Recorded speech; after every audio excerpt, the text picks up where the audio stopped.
It was supposed to be a meeting that the West, except for analytical reasons, was supposed to completely ignore. Of course, from the point of view of geopolitics, the think tanks of most countries watched what happened during the meeting, but in the diplomatic context, none of the leaders of the free world were supposed to bow down to it.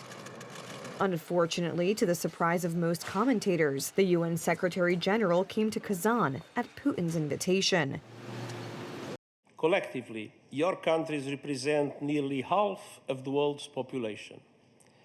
And I salute your valuable commitment and support for multilateralism and international problem solving as clearly reflected in your team this year. BRICS is a format invented as a counterweight to the G7 countries. It is said to be ultimately also against NATO, but certainly against the Western world order. No wonder, then, that next to Putin, there were leaders of China, Iran, or India, along with representatives of Arab countries and Africa. Most do business with Russia and China. There was also Putin's faithful servant, the Belarusian dictator, who vividly explained the idea behind the creation of this organization.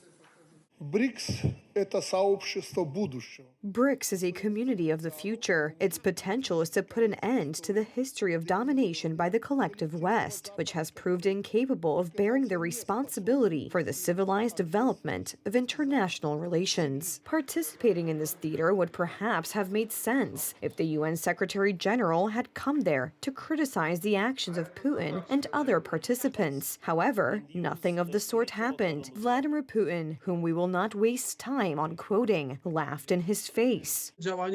This is a very surprising action because, in fact, he is sanctioning not only Putin, but also Lukashenko, and sanctioning all that is happening in Ukraine and those actions that are actually aimed at creating a new world. The presence of the UN Secretary General at the summit has not failed to attract the attention of Ukraine. Kiev unequivocally assessed his performance in Kazan.